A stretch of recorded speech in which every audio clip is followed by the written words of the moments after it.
Amelia está en el atascamiento viniendo a este encuentro, ¿sí? Que como toda virtualidad tiene efectos de presencia, Ujú. así que se nos va a sumar en unos minutitos.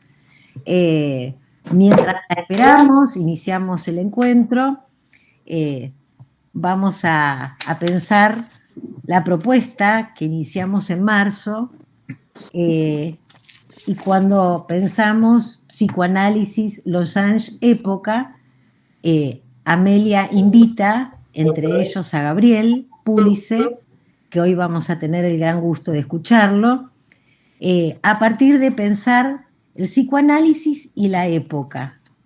Y me atrevería a pensar en esta clínica de lo real en pandemia, ¿no? Teniendo en cuenta lo que estamos atravesando y teniendo en cuenta, por un lado, que el psicoanálisis y la época en este Losange lo que toma es justamente de este rombito, que algunos dicen el rombito, que son justamente estas dos flechas que conecta y separa con el objeto, ¿no? Con lo real, teniendo en cuenta que nuestra realidad también es una realidad fantasmática. La propuesta de hoy es de Gabriel, Épica del inconsciente en las encrucijadas de la época, que nos enorgullece que esté presente y que nos va a compartir el trabajo.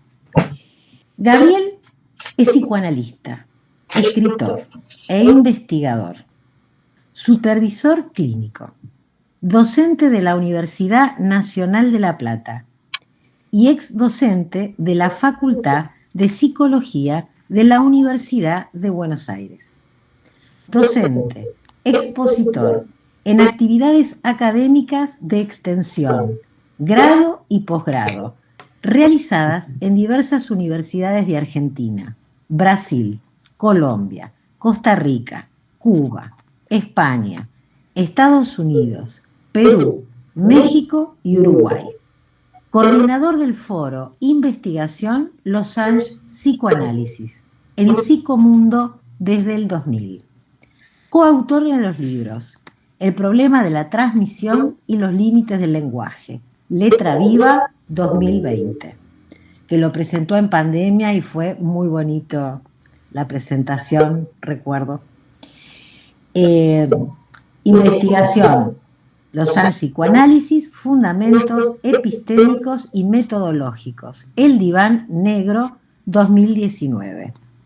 Investigar la subjetividad, Letra Viva 2007. Investigación, Los psicoanálisis, de Sherlock Holmes, Peirce y Dupin a la experiencia freudiana, Letra Viva 2000, participando además en otras numerosas compilaciones y publicaciones de carácter internacional. Te recibimos con mucho agrado, muchas gracias por aceptar la invitación de Amelia. En unos minutitos estará con nosotros y te damos la palabra. Bueno, muchas gracias, Olga. También para mí es un placer estar con ustedes compartiendo este espacio. Y, y lo que pensaba presentar, compartir con ustedes hoy, se me ocurría como una suerte de álbum incompleto de, eh, de imágenes, de imágenes literarias, si se quiere, y, mm, preguntas, imágenes. En realidad voy a tomar una viñeta fílmica también, que me parece muy interesante para pensar distintas cuestiones relativas al tema que interesa, ¿no?, en todo este recorrido, que es cómo pensar la subjetividad de la época, ¿no? Porque justamente, bueno, recién decíamos esta posibilidad de que nuestras conferencias, y tantas otras cosas queden alojadas en no sabemos dónde, en esto que podríamos llamar como la ciberesfera, ¿no? No es la atmósfera, no es... en fin, pero lo cierto es que ahí tenemos una presencia que de hecho pasa a tener efectos también, ¿no? Que nos retornan cuando en esa temporalidad ya tan particular. Uno de los puntos que después voy a retomar en particular tiene que ver con las características tan particulares que toma la temporalidad, ¿no?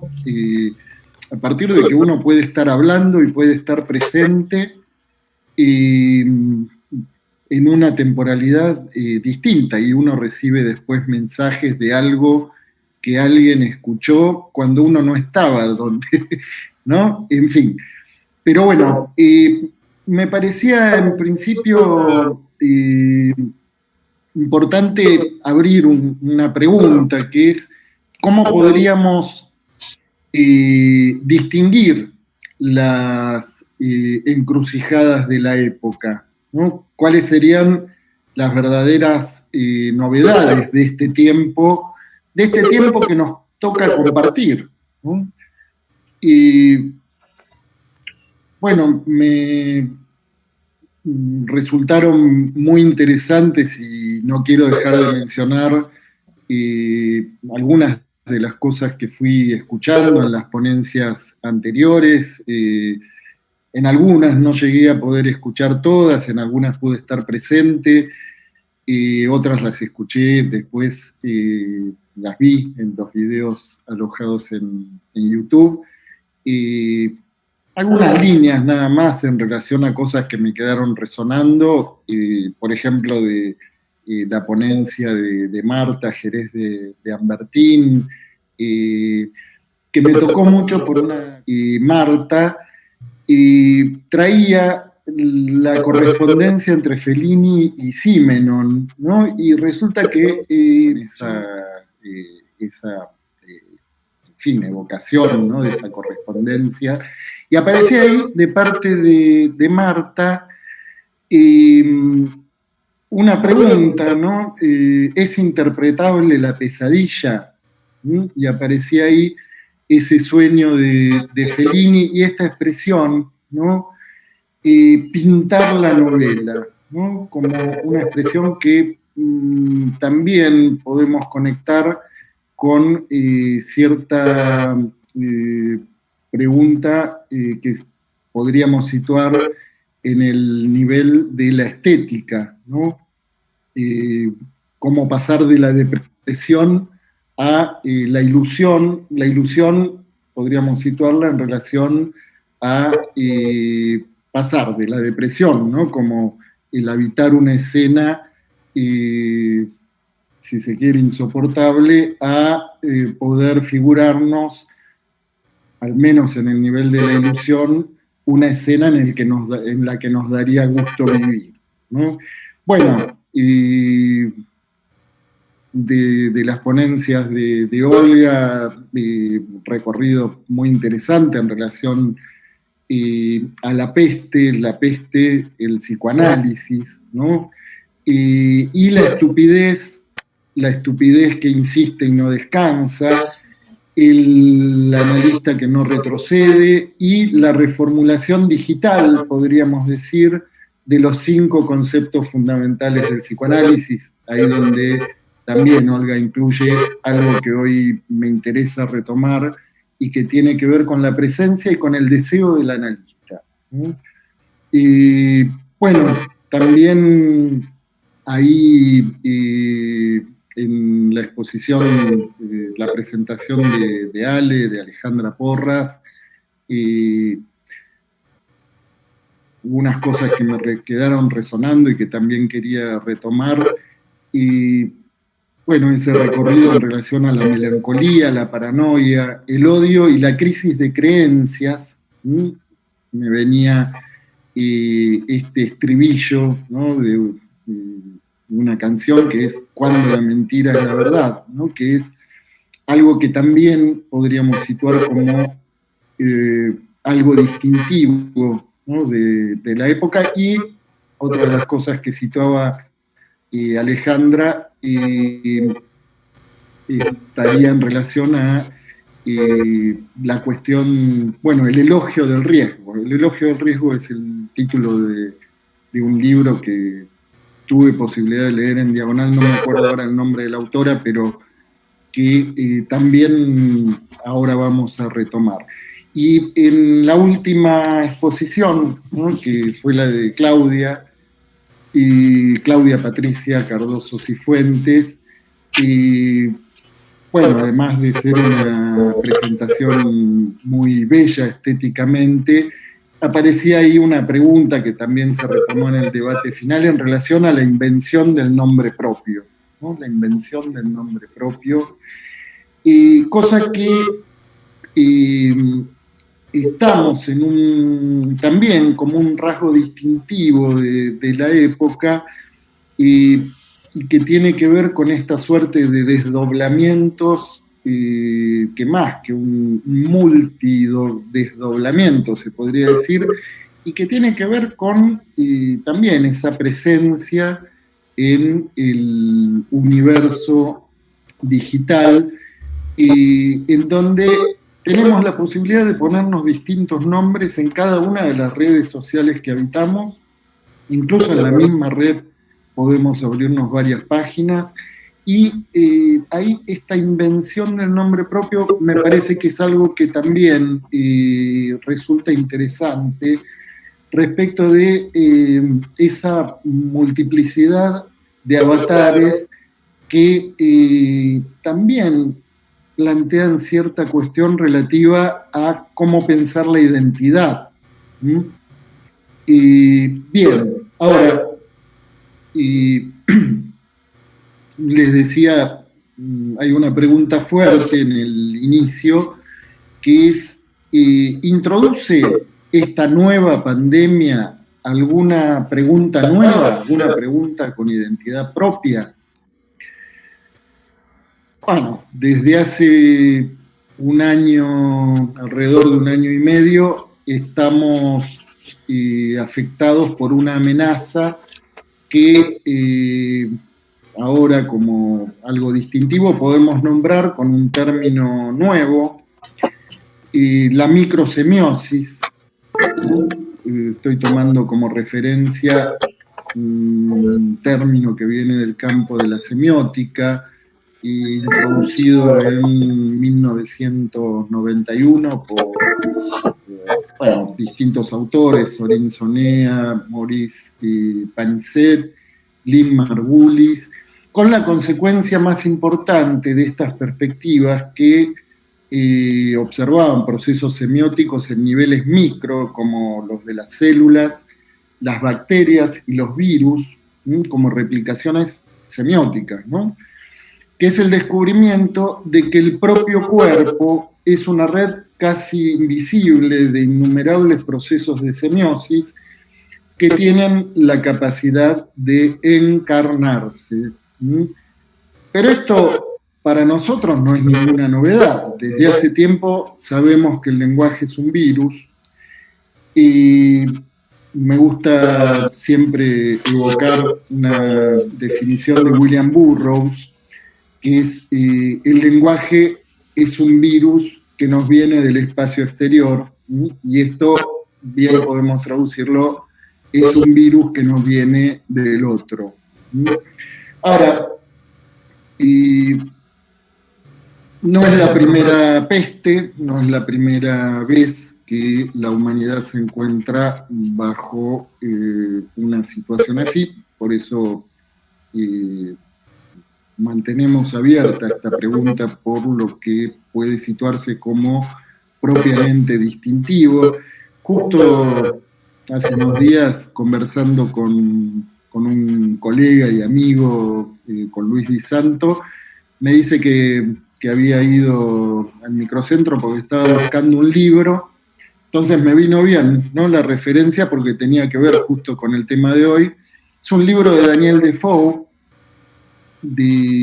publicado por primera vez en el año 1722, que se llama Diario de la Peste, ¿no? Es una novela que es un relato ficticio de las experiencias de un hombre durante el año 1665, en el que la ciudad de Londres sufrió el azote de la Gran Plaga, ¿no? Y si bien, bueno, el libro pretende haber sido escrito pocos años después de esos acontecimientos, en realidad fue escrita los años previos a esa primera publicación, y en el momento de la peste, Daniel Defoe tenía solamente 5 años, y el libro fue publicado con la autoría indicada por las iniciales H y F, que parece que eran las iniciales de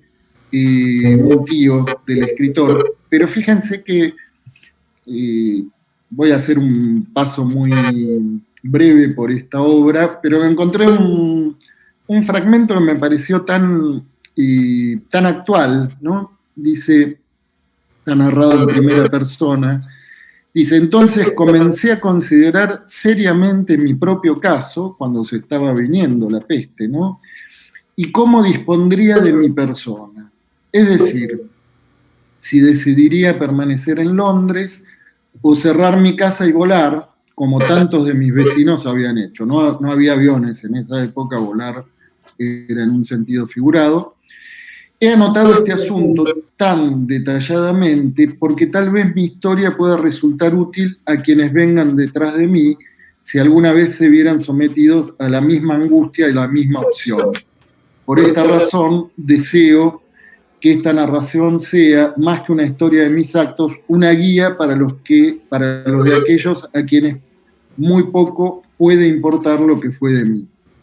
Tenía ante mí 2 importantes asuntos. Uno era sostener mi tienda y mis negocios, que eran considerables, y en los que había embarcado todo lo que poseía en el mundo.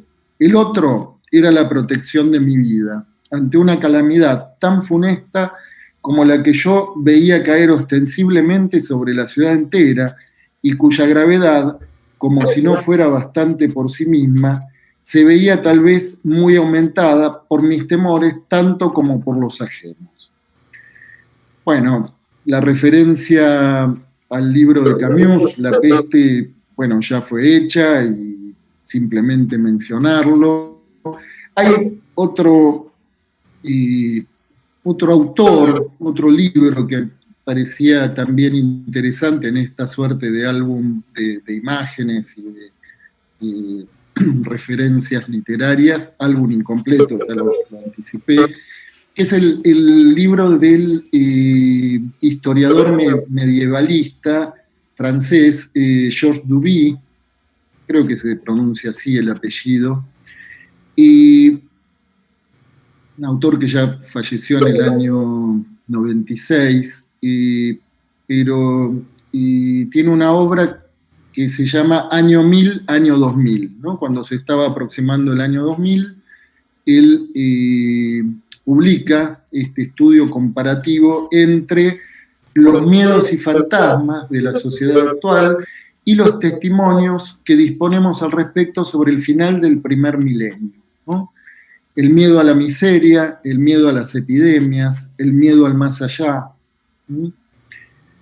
Y bueno, hay otras referencias literarias que también, a modo de introducción, parecía interesante citar. Una es de Freud, de 1924, en donde él dice, respecto de lo que tiene que ver con lo relativo a la experiencia que alguien puede tener de lo que acontece en la época que le toca transitar, ¿no? Y él dice: influye el hecho asombroso de que en general los seres humanos vivencian su presente como con ingenuidad, sin poder apreciar sus contenidos. Primero, deberían tomar distancia respecto de él, vale decir que el presente tiene que devenir pasado si es que han de obtenerse de él unos puntos de apoyo para formular juicios sobre las cosas venideras. De hecho, se podría decir que uno de los aspectos desde donde podemos pensar la temporalidad, por lo menos en este último año y medio, es el de la incertidumbre, ¿no? En cuanto es muy difícil acertar, pensar qué es lo que va a venir, ¿no? ¿Qué es lo que va a venir el fin de semana que viene, por ejemplo, ¿no? No hace falta pensar mucho más lejos. Hay otra cita que voy a tomar, que es en este caso de Giorgio Agamben. Es un fragmento que está titulado, es un texto inédito en español, ¿Qué es lo contemporáneo?, que fue leído en el curso de Filosofía Teorética que se llevó a cabo en la Facultad de Artes y Diseño de Venecia entre 2006 y 2007. Y ahí dice Agamben: pertenece verdaderamente a su tiempo, es realmente contemporáneo, aquel que no coincide perfectamente con él ni se adapta a sus pretensiones. Y es por ello, en este sentido, no actual.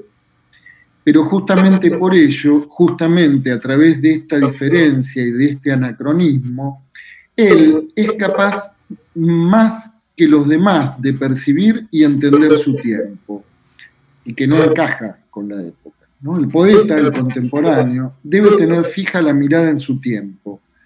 Pero ¿qué es lo que ve quien observa su tiempo? La sonrisa demente de su siglo. En este punto quisiera proponerles una segunda definición de la contemporaneidad. Contemporáneo es aquel que tiene la mirada fija en su tiempo para percibir no la luz, sino la oscuridad. Todos los tiempos son, para quien experimenta la contemporaneidad, oscuros. Contemporáneo es justamente aquel que sabe ver esta oscuridad y que es capaz de escribir mojando la pluma en las tinieblas del presente. Bueno, hasta aquí las referencias literarias y quería compartir ahora puntuación en borrador de lo que se me ocurrió pensar como puntos distintivos de esta temporalidad que nos toca habitar.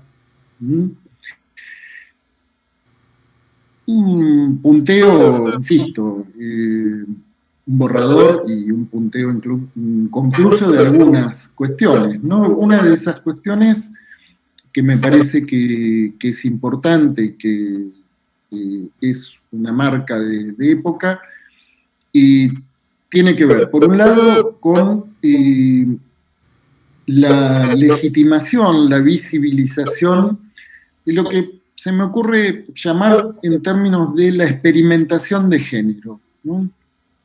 Y experimentación me refiero a que aparece de algún modo visibilizado, legitimizado lo relativo a desanclar la elección de la orientación sexual, la elección de objeto, o la elección de qué objeto,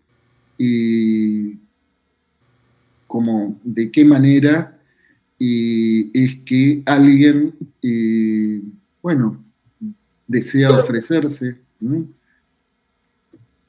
Y hay ligado a esta experimentación algo que tiene que ver con un desarrollo tecnológico que cada vez más, ya desde hace varias décadas, ha permitido desanclar la gestación de el encuentro entre un hombre y una mujer, ¿no? Es decir, que no es necesaria la cópula para que se pueda procrear, ¿no? Bueno, no es ninguna novedad esto, pero sí, de algún modo es una novedad, por lo menos es una novedad, se podría decir, cómo esto, bueno, pasó a conjugarse también con la problemática de género, en donde esa tensión relativa a esa experimentación también deriva en que, bueno, se han visibilizado y se han hecho posibles lo que hemos dado en llamar las neoparentalidades. Y digo, es algo que podemos pensarlo también como un momento de experimentación, en el sentido en que en realidad no sabemos qué consecuencias, más allá de que la experiencia clínica nos permite ir sacando algunas conclusiones, tener algunos datos, tener algún registro de casos, pero lo cierto es que es algo que está en pleno momento si se quiere, de tránsito, de experimentación, ¿no? Digo, por lo menos aparece como un rasgo distinto, ¿no? Una cosa es el encuentro de una mujer con un embarazo y frente a la disolución o las circunstancias que sean, ¿no? Que no haya ahí nadie que esté decidido a acompañarla, decida tener igual el hijo sola, ¿no? Eso es una cosa. Otra cosa es directamente tomar esa decisión. Me parece que eso es algo, no digo que sea algo nuevo en el mundo, pero sí por lo menos se plantean cuestiones distintas, ¿no? Bueno, simplemente para situar, como les decía, un punteo de algunas de las cosas que se me ocurrieron pensar como distintivas. Otra de las cosas que podemos situar como una particularidad de la época está en relación a la hiperdisponibilidad de información. Recién yo situaba, retomando esto que proponía Alejandra Porras en relación a la crisis de creencias. Y en realidad tenemos tan abundancia de información que muchas veces es difícil decidir qué creer, ¿no? De toda esa información que circula, ¿no? Yo decía la otra vez, a propósito de la conversación que siguió a una de las presentaciones anteriores, que aparece también esta suerte de trampa de generalización, ¿no? Especialmente de lo que hay que tener mucho cuidado de que no se nos presente en la experiencia clínica, ¿no?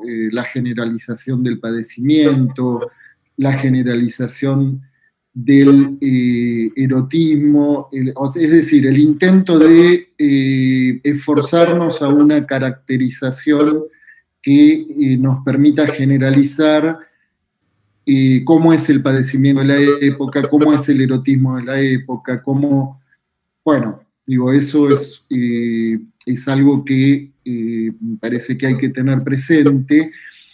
Pero bueno, en ese contexto hay otra de las cuestiones que incluso previo a la pandemia, ¿no? Ahora se impuso de una manera más fuerte, que es cómo pensar esta relación entre lo que podemos situar, por un lado, como el mundo material, ¿no? Lo que podríamos pensar incluso desde el materialismo dialéctico, si se quiere, de qué manera se relaciona con la realidad digital, ¿no? Vamos a formularlo así. Mundo material, volvemos al Losange, ¿no?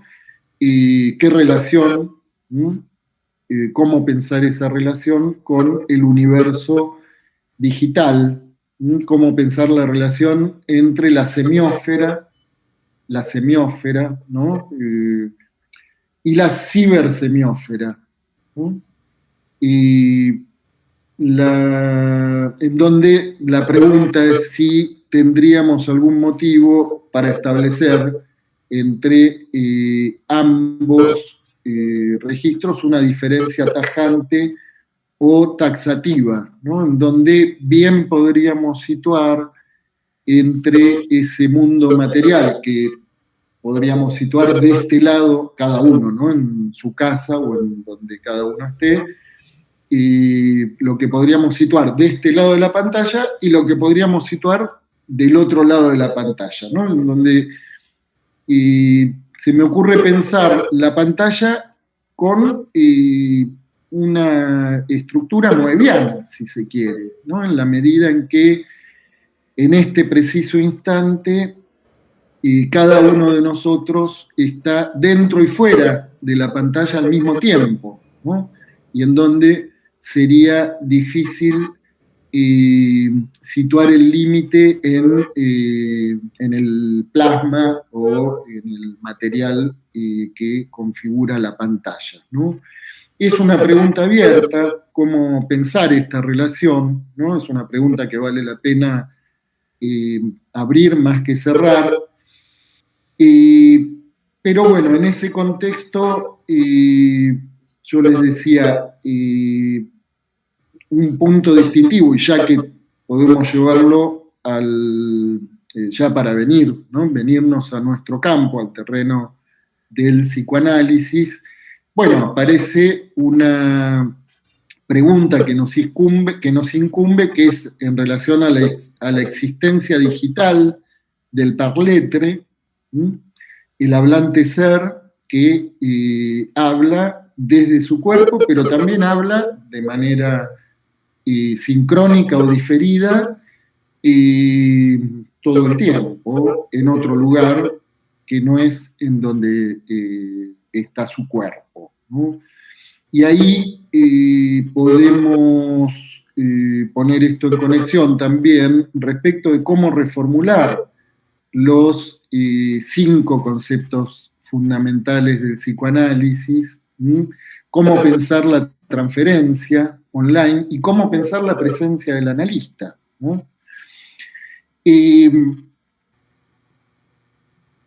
Yo les decía, una pregunta que también nos interesa ahí es cómo pensar la temporalidad. Hay una referencia más, dos referencias más, 2 referencias literarias antes de pasar a la viñeta fílmica. Una es de un autor de género que se ha dado en llamar el cyberpunk, que es William Gibson, que dice una frase muy interesante, ¿no? Dice, el futuro ya está aquí, pero aún no está bien distribuido.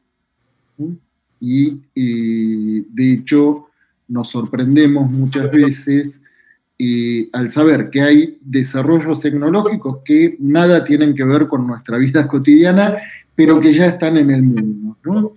En este mundo, en donde la última referencia literaria es en relación a, se podría decir, la voz más resonante de la filosofía en el siglo XXI, por lo menos lo que yo vengo escuchando así, con más insistencia, ¿no? Que es este autor coreano residente en Alemania, que es Byung-Chul Han, que tiene uno de sus libros que es El aroma del tiempo, y que me parecía interesante traerlo en relación a que uno de los síntomas favoritos del COVID-19 es la pérdida del olfato, ¿no? Y uno de los efectos que suele tener el confinamiento, ¿no? Que por momentos se hace tan largo, es precisamente el que por momentos dejamos de sentir el aroma del tiempo, ¿no? Y por momentos nos encontramos en una suerte de extravío temporal, ¿no? En donde no sentimos el aroma del tiempo. Bien, este recorrido, la viñeta que voy, bueno, a acelerar un poquito el paso, está en relación a cómo pensar estas cuestiones que nos interesan, particularmente a los analistas, relativos a las condiciones de amor. Nos interesan porque eso está en íntima conexión con lo que para nosotros es algo esencial a la clínica analítica, que es cómo pensar el concepto de transferencia. Entonces, cómo pensar la presencia, cómo pensar las condiciones del deseo, cómo pensar la digitalización de todas esas cosas y qué resiste a esa digitalización. Bueno, en función de eso, y para que podamos, en todo caso, poner algunas cosas en discusión, voy a compartir con ustedes una viñeta fílmica que viene de, en realidad está referida al primer episodio de la quinta temporada de la serie Black Mirror. Es un capítulo que está titulado Striking Vipers. Y capítulo, bueno, está escrito por Charlie Brooker, que es el creador de Black Mirror, y es un episodio que se emitió por primera vez en Netflix en junio del 2019, ¿no? No sé si conocen la historia, llegaron a verlo, ¿hay alguien que lo haya visto, ese episodio? Bueno, van a ver que tiene varios condimentos que nos van a resultar de lo más interesantes porque se anudan ahí, además, cuestiones que tienen que ver con esto que decíamos en relación a la presencia, la experimentación, esa suerte de banda moebiana que se establece con las pantallas y con el ciberespacio, ¿no? Y el recorrido de la pulsión también. Van a ver que hay toda una serie de cosas que ahí podemos pensar y problematizar, ¿no? Y además también, como si eso fuera poco, lo relativo a la problemática de la identidad sexual, ¿no? La historia es así. La historia es así. Uno de los personajes es Danny Parker, un muchacho de 27 años que en el comienzo de este episodio están en un bar. Ella está sentada en la barra de una disco, en realidad. Él se acerca y, bueno, sostienen ahí la fantasía de no conocerse, ¿no?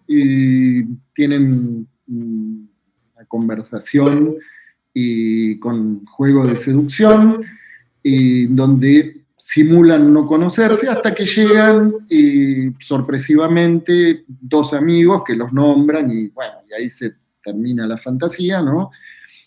Carl y Daisy, y después nos enteramos que Carl convive con Dani y con Teo, que es la novia de Dani, y viven juntos, hacen la broma, ¿no? Carl dice, sí, viven juntos para quedarse con la habitación más grande. Bueno, la cuestión es que cuando van a la casa, después de tener un encuentro muy apasionado sexualmente, Dani con su novia, se levanta, va a buscar algo a la heladera, ve que Carl estaba jugando a un juego en la consola de juegos y se pone a jugar con él, ¿no? El juego es Striking Vipers, es el nombre del juego, y bueno, en ese juego Carl y Dani asumen siempre el mismo avatar, ¿no? Cada uno. Carl utiliza un avatar que es el de Roxette, es una chica muy bonita, con ciertos rasgos orientales. Dani asume el avatar de Lance. Bueno, es un juego de pelea, de artes marciales. Bueno, hay una primer señal, ¿no? Que es que después de varias peleas, Carl jugando digamos, en estos juegos de lucha, ¿no? Hace una simulación de juego erótico, ¿no? Dura menos de un segundo y ya se pasa a la otra escena, que es 11 años después, 11 años después, ¿no? 27 años tenía en ese momento, es el momento de la celebración del cumpleaños de Dani, cumple 38, ¿no? 11 años después, organiza una barbacoa en su casa con su mujer, con Teo, con la misma novia, con quien está casado, y tiene un hijo de 5 años, ¿no? Se había perdido el contacto con Carl, quien, bueno, llega a la fiesta, lo invitan, ¿no? Y le da un regalo de cumpleaños a Dani, le regala el Striking Vipers 10, la 10ª versión, pero que viene con un kit de realidad virtual que es necesario para jugar a esta nueva versión del juego, ¿no? Esa noche, cuando termina la fiesta, ¿no? También Dani se despierta, pone el juego y empiezan a jugar, cada uno desde su casa, ya no convivían, ¿no? Y Dani con su mujer, que había quedado durmiendo, Carl en su casa, ¿sí? Se mandan la invitación y bueno, y se encuentran y empiezan a experimentar. Resulta que el juego tiene un dispositivo, seguramente vieron en algún momento la película Matrix, que es, bueno, que a través de un dispositivo directamente queda el cuerpo inerte y, bueno, se ingresa a un espacio en donde se podría decir que es la pura realidad psíquica, ¿no? Una realidad psíquica compartida a través de este dispositivo. Y entonces ahí otra vez Carl asume el avatar de Roxette, que en esta nueva versión está más definida, está, ¿no?, cada vez más bonita, se podría decir, y Dani asume el avatar de Lance, ¿no? Y entonces empiezan a pelea con este descubrimiento para Dani cómo duelen los golpes, ¿no? Porque ahora él está ahí, ¿no? Está encarnando a Lance. Bueno, parece que Carl venía ya cierta experimentación, ¿no? Pero lo que sucede es que de golpe, en medio de la pelea, quedan trenzados, ruedan, y en un momento queda Roxette, el avatar de Carl, queda Roxette sobre Lance, y luego de alguna vacilación le da un beso, y un beso al que el avatar de Dani, Lance, responde a ese beso, ¿no? Responde, hay unos instantes en donde se besan y inmediatamente tienen los dos un gesto de asombro, de perplejidad y de rechazo, ¿no? Visiblemente angustiados, se salen del juego, ¿no? Se queda cada uno en su casa, no sabiendo qué hacer con eso. Bueno, pasan unos días y Dani está ahí jugando a otro juego, y aparece la invitación de Carl para volver a encontrarse en Striking Vipers. Se encuentran los dos serios, duros, muy acartonados, y dicen, bueno, no, vamos a jugar en serio, ¿no? Serious game es la consigna, bien, pero apenas ingresan, empiezan otra vez de nuevo y empiezan a besarse, terminan en un encuentro de alto contenido erótico, y con Carl, poniéndole palabras a eso, dice, en realidad Roxette, ¿no? Es la que habla, el avatar de Carl, que dice, supongo que ahora somos gays. Bueno, durante las siguientes semanas, Dani y Carl comienzan a encontrarse regularmente, ingresan al juego, pero ya directamente sin ambigüedades, y para pasar directamente al encuentro erótico, al encuentro sexual, ¿no? Hay problemas. Dani estaba buscando con su pareja, con Theo, su segundo hijo, pero ella empieza a percibir su ausencia.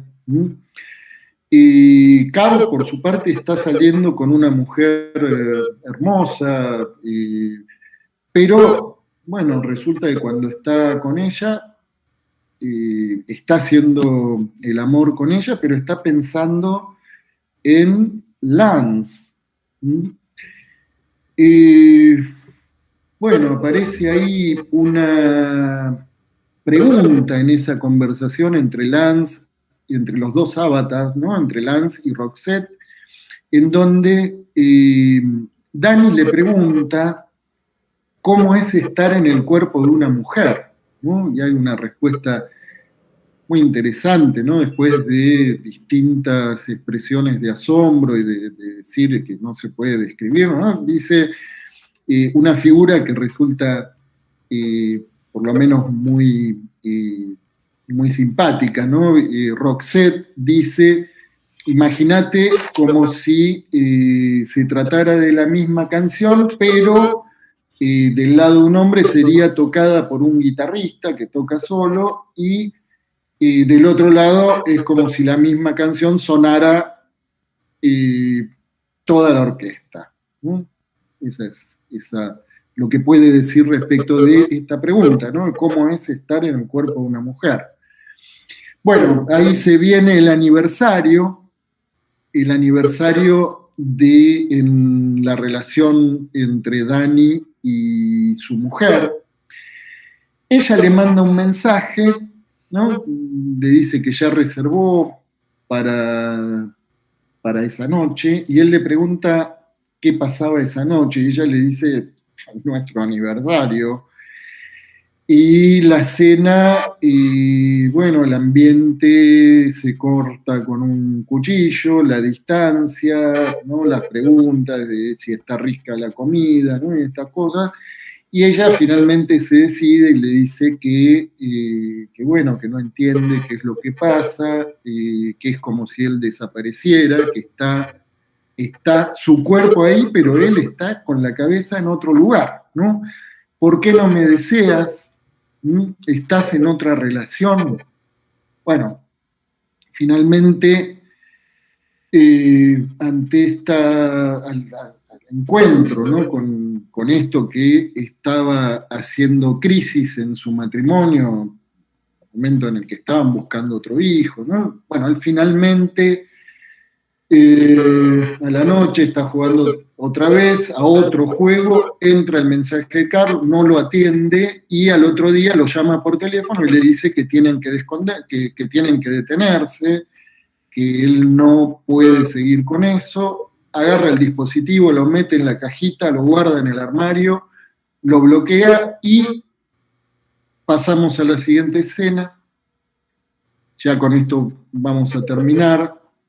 7 meses después, en el próximo cumpleaños de Dani, ¿no? Los 39 años, Teo, que no se había enterado de nada, ¿no? La mujer de Dani no se había enterado de nada de todo esto, invita a Carl a cenar como sorpresa, ¿no? Le quiere dar una sorpresa a Carl. Hacía 7 meses que habían cortado esos encuentros.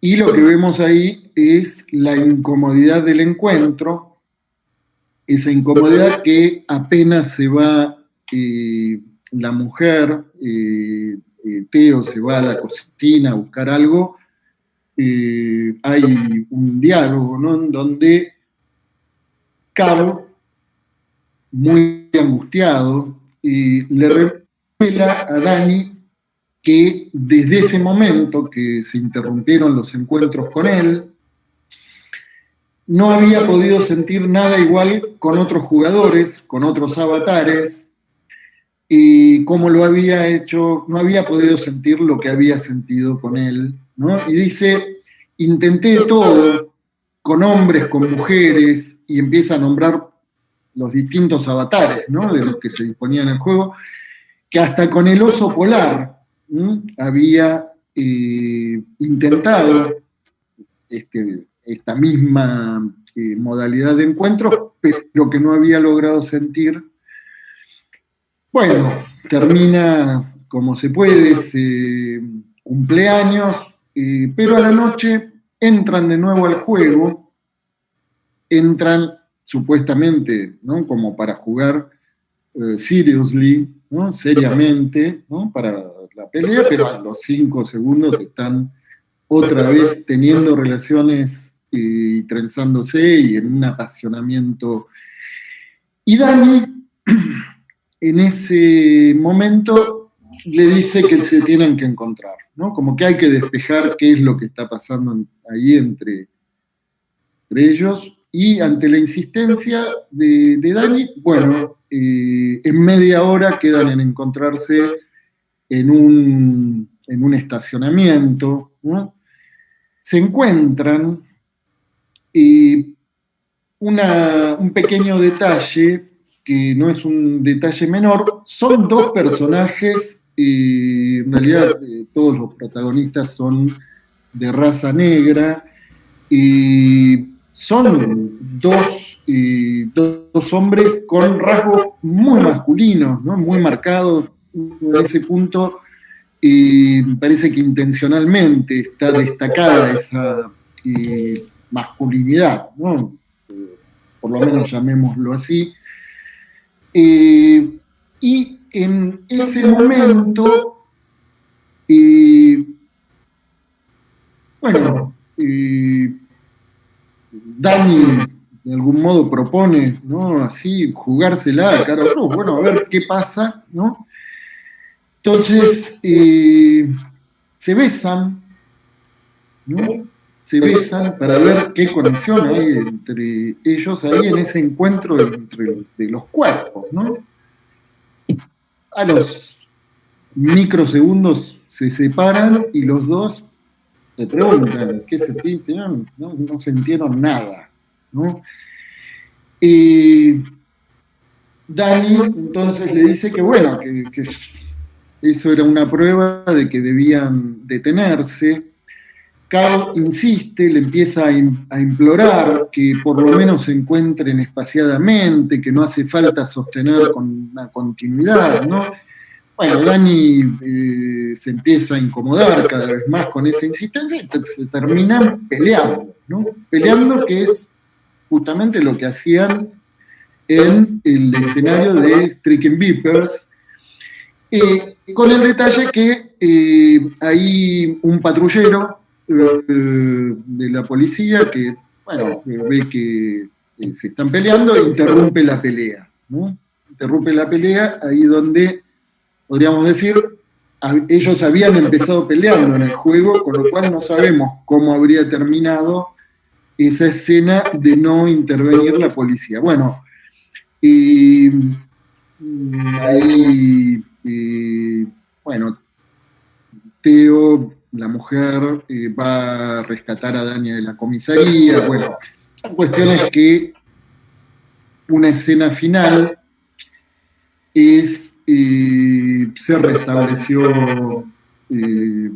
se estabilizó, podríamos decir, la situación conyugal. Se ve otra vez escenas en donde ellos afectuosamente vuelven a tener contacto cariñoso, afectuoso, pero el final del episodio da a entender que llegan a un acuerdo y es que él una vez al año se encuentra con Carl y ella una vez al año sale sola a un bar a tener una experiencia con un desconocido, ¿no? Bueno, fin del episodio y bueno, fin de la presentación, ¿no? Como para poner estas distintas cuestiones que se abren ahí en conversación. Y bueno, gracias por escucharme. Muy amable, Gabriel. Muy interesante. Le cedemos la palabra a la anfitriona del encuentro, Amelia. Ahí va. Bueno, muy buenas noches a todos. Mil disculpas por mi demora. Muy interesante lo que nos ha traído Gabriel, en donde, digamos, nos hace, a mí personalmente, por un lado, me hace pensar que bueno, que esto no emerge de un día para el otro, que esto lleva un tiempo prolongado, y que ahora quedó como totalmente a la vista. Y por el otro lado, me llama a mí misma al cuidado cuando voy a tener alguna consideración sobre estos hechos. Y vuelvo a leer la moral cultural, la moral sexual cultural de Freud, un artículo que me parece interesante. Porque creo que bueno,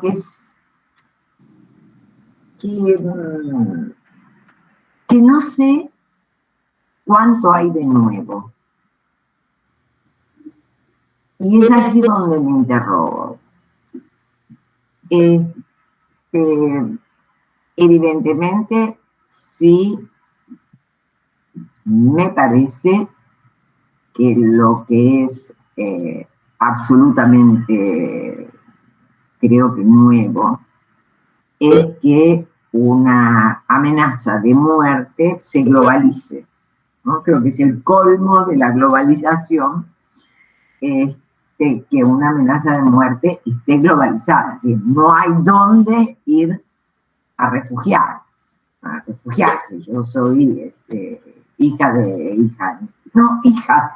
Mi padre vino de un mes. ¿No? Nieta de inmigrantes, pero traían a mi papá bebito. Con tal de salvar la vida, bueno, se fueron de Italia con un bebé de un mes. Ahora, no hay dónde refugiarse. Creo que esta situación de no hay dónde refugiarse, me parece que sí es algo nuevo, así la situación de pandemia globalizada. Del otro lado, digamos, me trae consideraciones así como decir, bueno,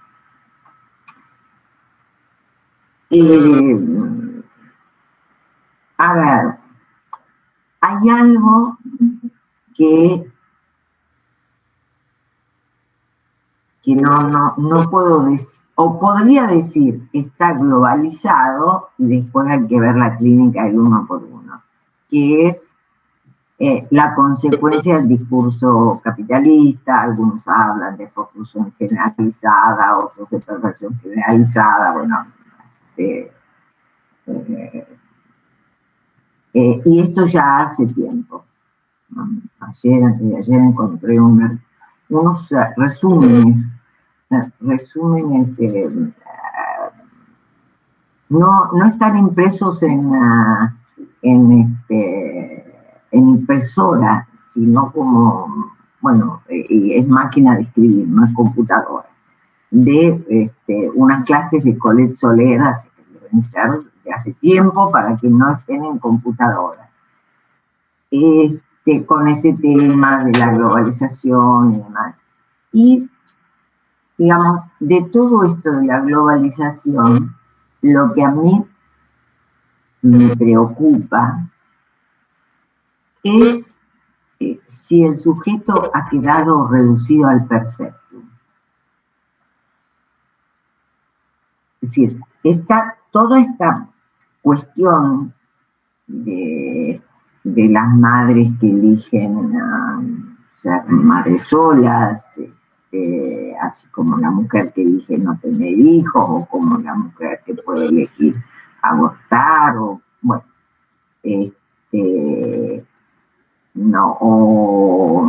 sí, hay muchos casos de parejas casadas, ¿no? Sí, exactamente, de varones que alquilan vientres, sí, ¿no? Y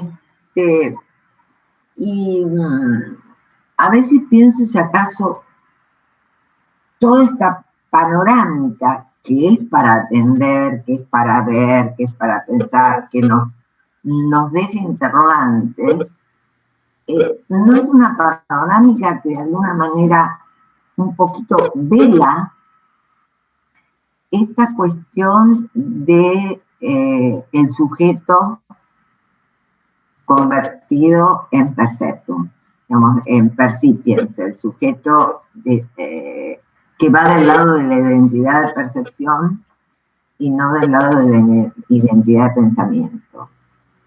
Y creo que la cuestión de la cámara, y la cuestión virtual y demás, me preocupa más en relación a eso, ¿no? Hacia acaso no va como a capturar, no va como a... es decir, si la imagen lo captura todo, como Freud tuvo miedo respecto al teléfono, por ejemplo, ¿no? Bueno, si la imagen visual, la imagen sonora lo captura todo, ¿qué es lo que se va a poner en trabajo? Ese es mi mayor interrogante, ¿no? ¿De qué se va a tratar la transferencia allí cuando el sujeto queda como atascado el ser un sujeto percipiente. Porque entiendo que por ahí estos personajes, Dani y Carl, hay que ver de qué se trata. Y si acaso no se trata de dos que en determinados momentos quedan atrapados como percipientes. Sí, a ver, porque Amelia, parece muy interesante esto que vos situás, donde, por un lado, me parece que algo que tampoco se puede pasar por alto es que no solo la imagen, ¿no?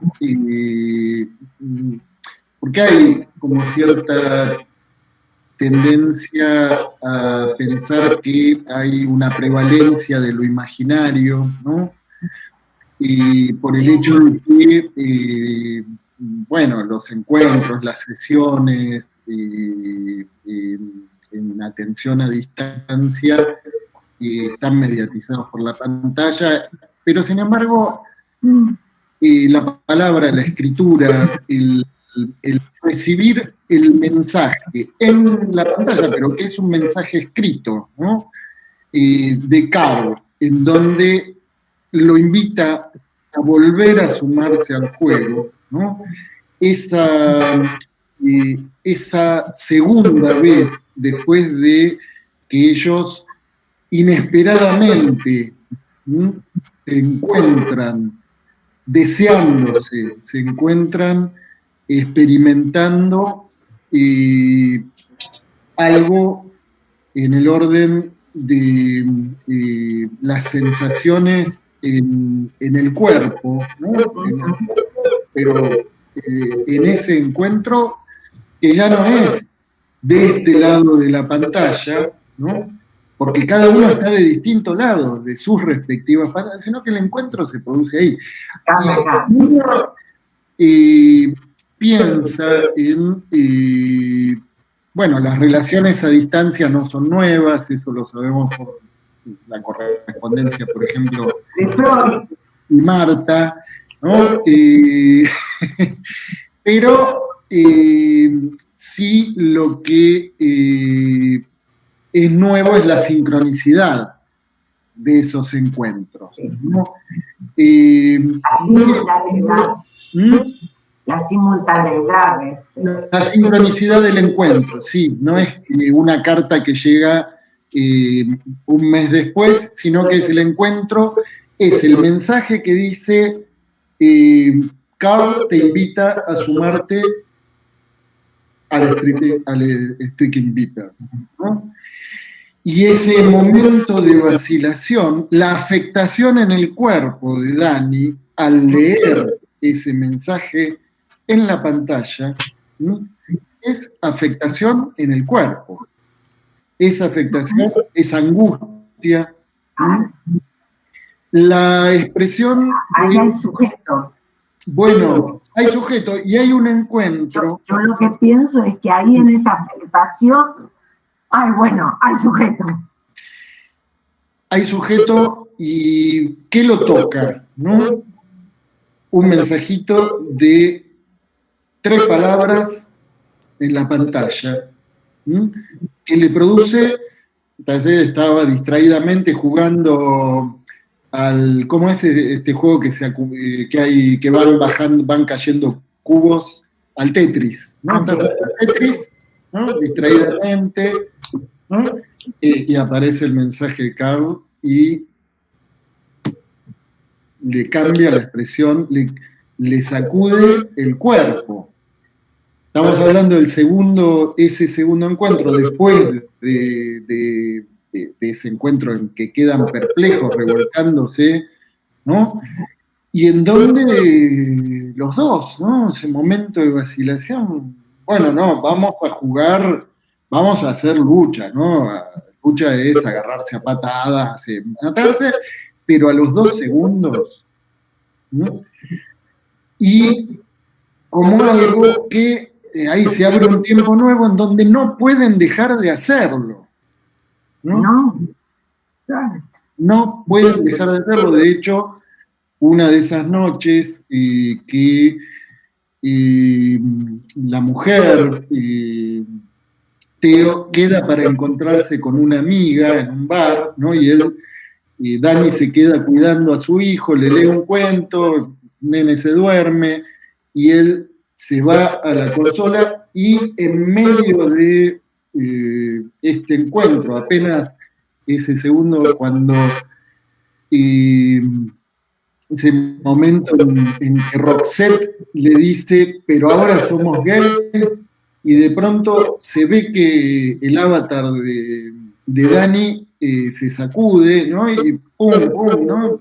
Y resulta que era el hijo que se había despertado y que lo estaba despertando a patadas, al cuerpo inerte, ¿no? Vacío de vida, digamos, porque la vida estaba transcurriendo ahí.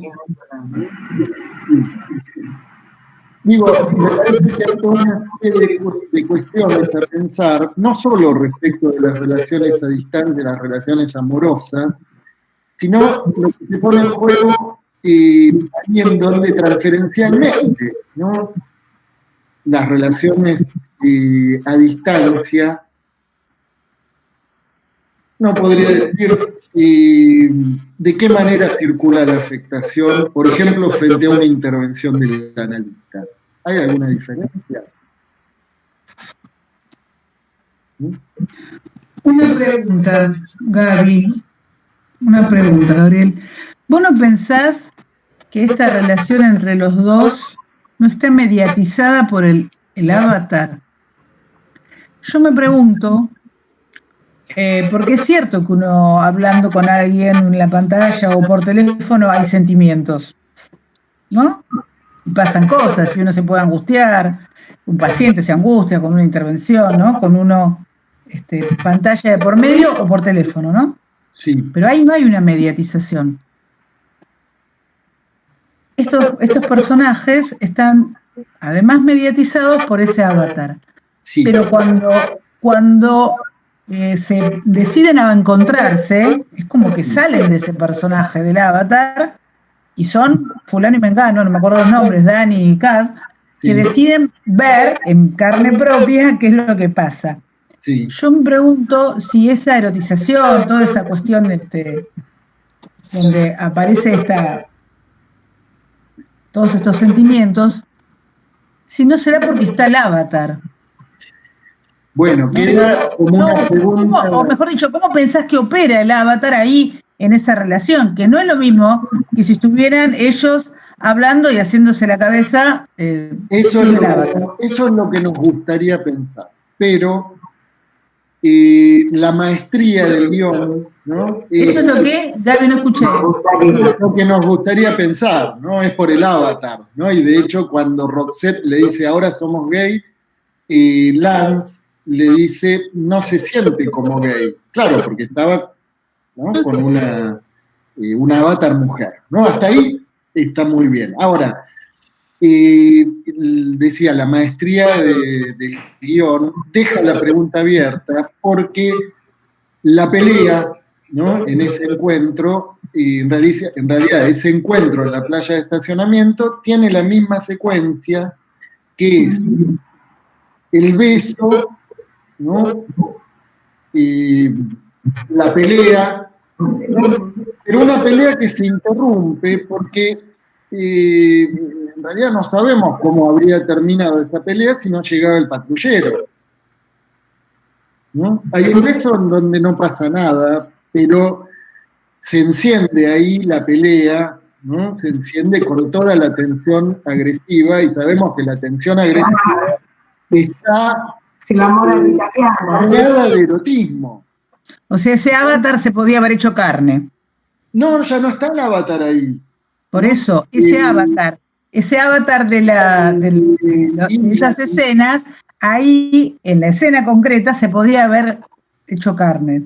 Es la hipótesis, ¿no? Se encuentran ellos ahí en plena tensión agresiva, ¿no? Empiezan a las piñas, a las patadas, y la escena la detiene el patrullero, ¿no? Llega la policía, los detienen, queda el final abierto, no sabemos si en algún revolcón de pronto no se hubiera encendido otra vez ese beso, ¿no? Muy interesante. Como en espejo.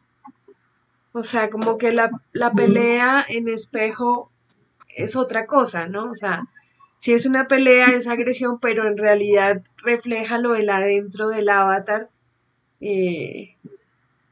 digamos así cuando lo cuentas. Sí, por un lado, podríamos pensarlo así, por otro lado, hay una tensión ahí agresiva, sexual, que no sabemos en qué se sostiene ya, ¿no? Ya no sabemos en qué se sostiene. Sí, igual creo que es interesante el hecho de que pudieron detener, ¿no? Sí, con la policía, ok, Sí. pero pudieron detener. En realidad, O los detieron. lo que se detiene es el episodio, pero... Eso es lo que a cada quien se hace responsable del final que prefiere pensar, ¿no? Pero digamos, cuando llega la policía, se ve la imagen de que cuando llega la policía, digamos, pueden frenar. ya lo frena la policía, A frenar a la policía, sí, sí. lo separa el policía. Gabriel, para después curiosear, dijiste que era el quinto episodio. El primer episodio de la quinta temporada. Primer episodio. Muy interesante. Sí, yo quería un poco como preguntarte también, Gabriel, muchas gracias por la exposición, muy interesante. Esto como realmente parecería como que este avatar, este juego, ¿no? Parecería como otra escena, como que muestra la posibilidad de otra escena de las mismas subjetividades de estos dos hombres y que da la chance, ¿no es cierto?, de que jueguen a otra escena. Y entonces como que se levantarían las represiones, me da la sensación como que de alguna manera, ¿no? Empieza ese juego que en la vida real cuando se puede dar, ahí está la ley, ¿no? Aparece la policía, ¿no? Aparece otra, no sé, pensaba en esto de que por ahí los juegos virtuales dan esta posibilidad de otra escena. Yo lo veo en los adolescentes que atiendo, que ellos, por ejemplo, son otros, ¿no? Juegan a ser otros, se animan a otras cosas que en la vida real no. O sea, ofrece otra escena la virtualidad, me parece. Esto es una pregunta, ¿no? Pero me parece que por ahí se podría jugar. Ahí entramos en el tema de la identidad, ¿no? Yo les decía, estamos quizás, ¿no? Como uno de los rasgos de la época es que hay algo facilitado, ¿no? Que es el poder desplegar distintas identidades. Nosotros estamos hablando en un nivel de Internet que es el que nos manejamos habitualmente. Hay una Internet profunda donde señoras y señores muy distinguidos de la alta sociedad de donde sea, tienen otra vida, ¿no? En donde de pronto hay una identidad que ahí se juega y se despliega, por ejemplo, en relación a la pedofilia, en relación, en fin. Y es una identidad, es alguien que, bueno, salgamos de la Internet profunda, la que estamos habituados a movernos en Instagram, en la, como decíamos la otra vez, ¿no? En las aplicaciones de encuentro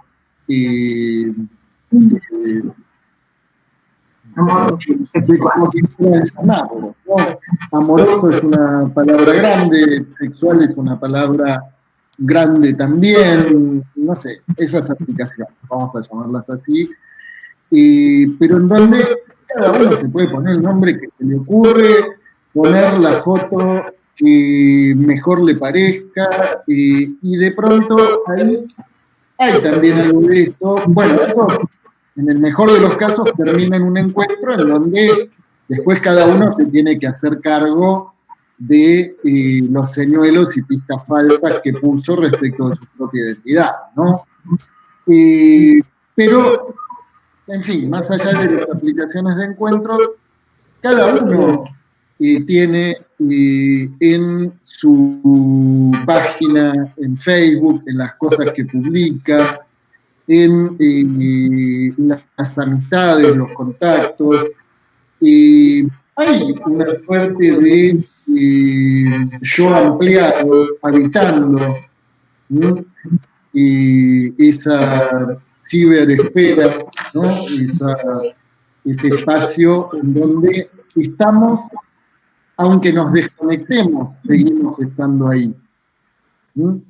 Hay una presencia nuestra ahí en la red, hay una presencia que está presente más allá de que mañana nos vayamos a morir, ¿no? Y que produce efectos. Produce efectos el solo hecho que alguien escuche dentro de unos días esta conferencia, ¿no? Donde ya ninguno de nosotros va a estar. Sí. Gabriel, yo recordaba cuando salieron los cómics japoneses, ¿no?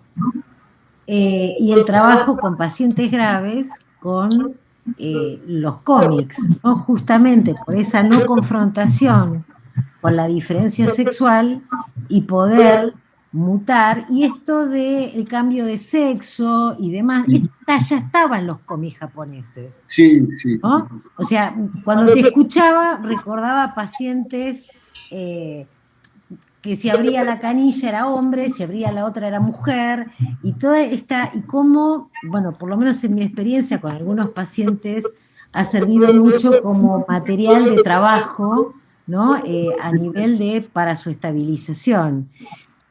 Se me ocurre pensar el cómic japonés como, si querés, tengo que ver el episodio, ¿no? Para retomar tu explicación, pero pensaba al cómic japonés como una anticipación, un preludio, ¿sí? Y al Avatar en realidad lo pensaba, lo estoy pensando en voz alta, habría que pensarlo mejor, ¿no? Pero lo pensaba más como un signo. Sí, bueno, porque ahí justamente hay un desanclaje, ¿no? Del erotismo y la genitalidad, ¿no? Un desanclaje absoluto, ¿no? Se podría decir. Y es cierto que en los personajes de anime aparece, o bien, esa fluctuación de la sexualidad, ¿no? Uno podría decir la sexualidad o la genitalidad también queda ahí de algún modo disuelta en el nivel de la imagen.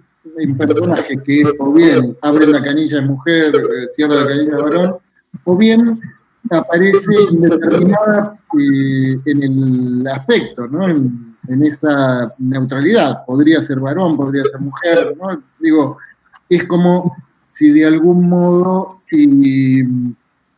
desde la imagen también se produjera ese desanclaje de el erotismo y la genitalidad, ¿no? Parece que hay algo de eso también, es lo que aparece de esta manera tan fuerte, ¿no? Y por eso cabe la pregunta, bueno, ¿en dónde se sostiene esa tensión erótica? ¿Se sostiene en el avatar de Roxette? Porque después en realidad nos encontramos con que si no interviene la policía no sabemos cómo terminaban esos dos, ¿no? Sí, Gabriel. Sí. Bueno, gracias por el comentario, que bueno, en general y por todas las conexiones que hiciste con, ¿no? Todos los anclajes con las charlas anteriores, así que súper pertinente. hay unas cuentas ahora en Instagram, como decíamos, no tanto, por eso ni irnos tan lejos, que se llaman, y que los adolescentes trabajan, en realidad todo el tiempo hay, que son las cuentas de rol, ¿sí? Se llaman directamente así, y ellos, bueno, ¿no? Se eligen un personaje y hablan desde ahí, y quizás están hablando mucho tiempo y nunca se muestran las fotos reales ni nada, y es una manera, ¿no? Ni saben el sexo, después a veces sí dicen que si uno era varón o niña o bueno, esta cuestión.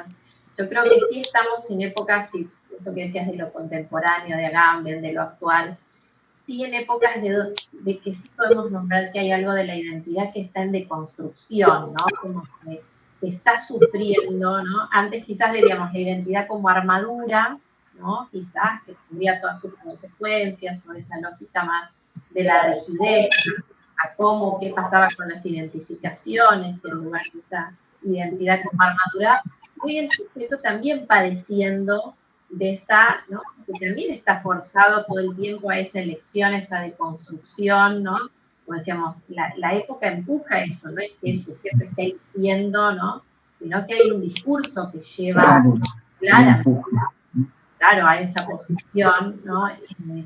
Y se me ocurría cuando decías un poco, tomaste esto de no sé si era un paciente o que iba al consultorio para la inseminación, ¿no?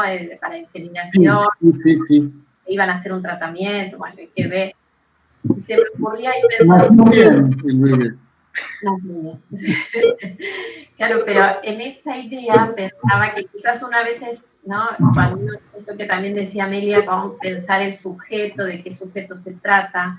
Cuando uno piensa en Lacan, cuando trabaja en el 11, el mito de la laminilla, ¿no? Es a diferencia de Aristófanes, ¿sí? Es decir, esa pérdida estructural, que lo que marca la pérdida, uno puede decir, del sujeto es que, digamos, es la muerte individual. Uno diría, necesitamos dos, ¿no? ¿Qué pregunta aparece ahí? Uno diría, capaz que otro me conteste y me dice, bueno, Ale, pero esa mujer, aunque vaya sola, quizás está en relación a otro y hay un otro ahí, ¿no? Y quizás una pareja que hay dos, no hay dos en juego, ¿no? Podríamos pensar esas cuestiones, pero me parece que hay como todo un empuje a algo del individual, ¿no? Que diríamos, que es el rechazo quizás de la alteridad, hasta, ¿no? En la misma escena, de lo insoportable, aunque no esté, ¿no? Pero ese rechazo de la alteridad está propia, por eso lo del rol, por eso no como, hay algo más, por eso pensaba, quizás no tanto el problema con lo imaginario, sino con lo individual. ¿Qué pasa ahí con el otro, el rechazo? Bueno, y sí, se me ocurría pensarlo en términos de la pixelación de la identidad, la pixelación del lazo social, ¿no? De algún modo es cierto que ahí, y además, bueno, eso, yo la verdad es que no quise nombrar el neoliberalismo como una de las pestes de la época, porque ya venimos hablando tanto sobre eso que... 50 años. Sí, claro, pero digo, es cierto, y de hecho no podemos dejar de hablar de eso, ¿no? Que hay un empuje, ¿no? A la fragmentación del tejido, ¿no? Y que de algún modo la política de psicoanálisis pensado en términos de la producción de subjetividad, y bueno, de algún modo también nos pone en la perspectiva de cómo pensar en cada caso y de qué modo es posible contrarrestar, ¿no? Ese empuje a la soledad, ¿no? Si se quiere, a posiciones egoístas, a el situar al semejante como una amenaza. Bueno, ¿cómo pensar ahí esa producción de subjetividad en términos de que cada sujeto en análisis pueda de algún modo contrarrestar este empuje al individualismo, a la fragmentación, a la distancia, que no tiene que ver con la pandemia. Eso es algo que... Por eso esto que decía así, que no es ajeno a la sexualidad, ¿no? Porque acá lo que dice es que la reproducción sexuada que nos marca como humanos es lo que nos condena a la muerte individual, ¿no? Entonces, ahí, ¿no?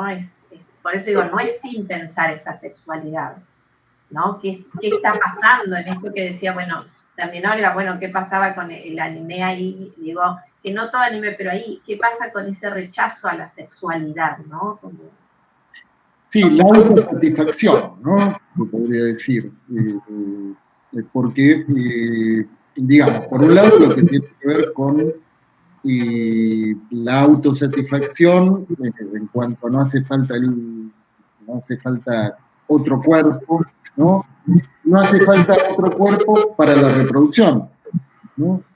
Claro, la ciencia, pensar ahí también, ¿no? ¿Qué lugar decimos de la ciencia en esto que vos marcabas? Sí. Cuando decíamos con este autor, William Gibson, ¿no? Donde él dice, el futuro ya llegó, está mal distribuido, ¿no? Porque no es homogéneo cómo se distribuye el futuro, pero podemos presumir que los espermatozoides se pueden clonar, ¿no? El ser humano se puede clonar. Claro, ¿estaríamos en Aristófanes o estaríamos, ¿no?, en el mito contrario a la laminilla, ¿no? Es decir, la pérdida estructural, claro, ahí ¿qué pone en cuestión? No digo que por más que lo ofrezca la ciencia, el sujeto quizás se encuentra, como decimos, ¿no? Y su expresión de sujeto va a estar igual, pero digo, ojo que, claro. Pero además, todas esas cuestiones ya se sitúan más allá de las relaciones elementales del parentesco, con lo cual, bueno,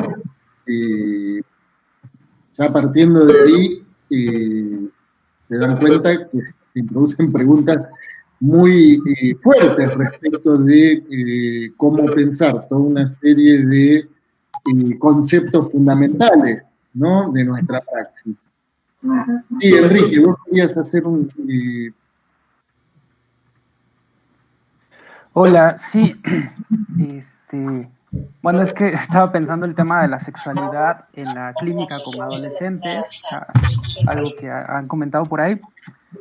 Y bueno, en mi práctica, bueno, atiendo a adolescentes y lo que vengo escuchando, digo, sé que es el caso por caso, ¿no? Pero lo que me impresiona a mí es que en algunos lugares, en algunas ciudades, en algunos pueblitos, comunidades, hay situaciones, ¿no?, donde la sexualidad se sigue viendo para el adolescente como de una forma muy tradicionalista, muy limitada. Y bueno, de por sí que la sexualidad es traumática, ¿no? Y más en este periodo de la vida, de la adolescencia, donde todo se reconfigura. Y cuando desde lo social, lo externo... ¿Cómo? No, es una broma. Después deja de ser traumática. Okay. Bueno, y cuando de lo social, de los padres, aparece como esta desaprobación, esta opinión tan tradicional, me parece que para los chicos se vuelve más traumático, más sufriente, porque en lugar de dar lugar a una orientación sexual, a una sexualidad como tal, parece que a los chicos sufren más, ¿no? Entonces, para mí es increíble pensar que a estas alturas del siglo XXI, donde supuestamente, bueno, la sociedad hemos avanzado, etcétera, etcétera, cómo la sexualidad se sigue reprimiendo, se sigue rechazando, sigue causando como espanto, como miedo, cuando no está dentro de esa normalidad, ¿no? Eso por un lado, ¿no? Pero también por el otro lado me he topado en la clínica con los chicos donde tienen relaciones sexuales, donde hay a veces prácticas de aborto, donde hay este tipo de encuentros, ¿no? O sea, mi pregunta es, bueno, mi duda es esta, ¿no? O mi comentario va en relación a esto, ¿no? ¿Cómo a estas alturas del siglo la sexualidad sigue siendo algo que incomoda, ¿no?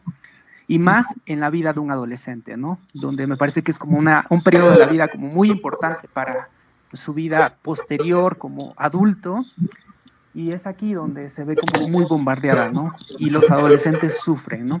Pero digamos que hay de los dos lados, o sea, por un lado hay prácticas sexuales, y no solamente eso, sino como más formas de vivir una sexualidad, y por el otro lado esta represión y este rechazo a lo que no va. Entonces, ¿cómo la sexualidad sigue siendo ahí complicada?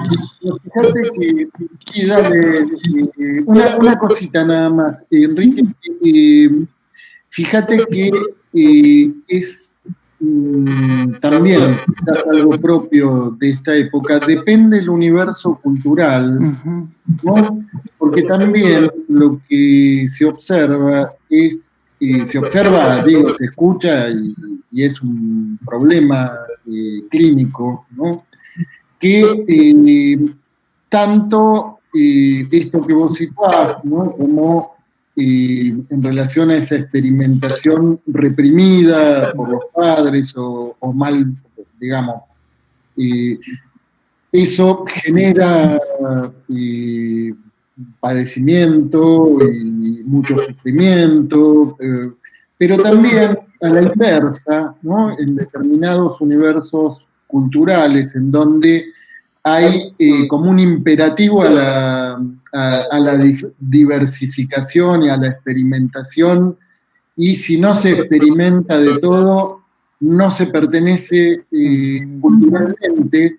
También, digo, hay adolescentes a los que no les da la estructura para experimentar más allá de las coordenadas de elección de objetos que ya tienen sobredeterminadas a esa altura, ¿no? Cierto que la adolescencia es un momento de puesta a prueba de la estructura, es un momento de puesta a prueba del fantasma, es un momento de puesta a prueba, y es un momento de puesta a prueba de la elección de objetos, ¿no? Pero a veces hay una suerte de imperativo ahí que también tiene efectos enloquecedores para muchas chicas, para muchos chicos, que, insisto, se ven también, ¿no? Empujados a algo para lo que no están listos o para los... Bueno, en fin. Sí, perdón, Amelia, al final me un montón. Más o menos iba a decir lo mismo que vos. Es decir, yo creo que, a ver, la adolescencia tiene un punto traumático porque, digamos, se presenta la sexualidad y, bueno, el adolescente no sabe si eso que irrumpe, porque irrumpe, no lo puede dominar, irrumpe en su cuerpo, irrumpe, digamos, lo afecta por completo. Ahora, el asunto es si puede o no conjugar eso con la relación al otro, digamos, con el amor, por así decir. Creo que eso es un punto muy traumático para el adolescente. Porque en todo caso su historia teóricamente, teóricamente, entre comillas, la historia edipiana terminó con que, bueno, se deshizo de la sexualidad, ¿no? La reprimió para poder conservar el amor a los padres. Y ahora hay que barajar ya de nuevo, como que diría, ¿no? La vida de un adolescente. Y bueno, y el mundo hoy le presenta una diversidad que en esto comparto con vos la cosa de lo imperioso, y con Alejandra también, que hablo del mundo y de la globalización, del imperativo de que hay que probarlo todo. Y por ahí no anda la estructura. Porque una cosa es elegir y otra cosa es probarlo todo. Y otra cosa es el imperativo, ¿no? Que el imperativo. Círculo, eso aparece como una marca de pertenencia, ¿no? O de exclusión. Eso es otro efecto más de la globalización. Eso es más de la globalización. Eso es otra más de que borra la diferencia. Hay que probarlo todo, es lo que está en boga. Esto, digamos, me parece que por eso el desafío constante del analista es ir a la diferencia, ¿no? Donde o lo probamos todo o estamos afuera de este nuevo imperativo de goce globalizado, ¿no? Sí, a ver, porque eso depende, insisto, conviven distintos universos culturales, ¿no? Conviven distintas temporalidades también, ¿no? En donde dentro de ciertos universos culturales aparecen esos imperativos, dentro de otros universos culturales. Bueno, pero ahí por eso está. Bueno, sí. Claro, por eso eso es lo que a eso me refiero. Sí. Con contexto, con el oído fino, con todo lo que hay que tomar en el caso por caso. Por ejemplo, antes de ayer tuve una consulta donde esta persona le pide a la derivadora que yo sea una especialista en violencia de género, ¿no? Entonces, ella viene con ese cassette de que yo tengo que escuchar que hay violencia. De hecho, la hay, no importa. Pero a ella lo único que la tranquilizó de la derivadora fue, sí, es especialista en violencia de género. ¿No? Porque con ese cassette viene y entonces sacarla de eso y de que escuche levemente y muy de a poco cómo está ella posicionada en esta relación, va a costar un montón. Pero ella necesitó ese reaseguro de la derivadora de que dijera sí, nada más. Bueno, pero eso de algún modo también se pone en juego, es de algún modo algo histórico, ¿no? La especialista en trastornos alimentarios. Sí, pero ahora el tema de violencia de género está como mucho más... Sí. ¿No? Yo creo que igual es la góndola de este tiempo, ¿no? Es la góndola de este tiempo. Digamos, ¿no? Don Mercado es como, bueno, es para tener hijos, es para los especialistas, digamos, como que antes nos quejábamos del DSM-4 y ahora tenemos tantas clasificaciones que no damos abasto, digamos. Me parece que en realidad forma parte de este rechazo a la castración, de crear esta promesa ilusoria, canallesca, ¿no? De que cada uno puede tener, ¿no? Y que de ese tener no es necesario ningún ser, y creo que, bueno, lamentablemente los seres humanos son autos. Garantizar eso, ¿no? Sí, sí. Bueno, si les parece, vamos cerrando, aplaudimos a Raquel, muchas gracias. Conseguiste que me interese la serie, Gaby. Que me interese la serie. Les recomiendo empezar por el capítulo 1. No, ahora voy a ir a eso. Nunca me interesó. Conseguiste que me interese. Lo mismo. Bueno. El próximo encuentro es el 24 de junio. Va a estar con nosotros Romina Gutiérrez, que es acompañar a un niño en su conquista del mundo. Nos vemos el 24. Muchas gracias. Muchas gracias. Muchas gracias. Chao.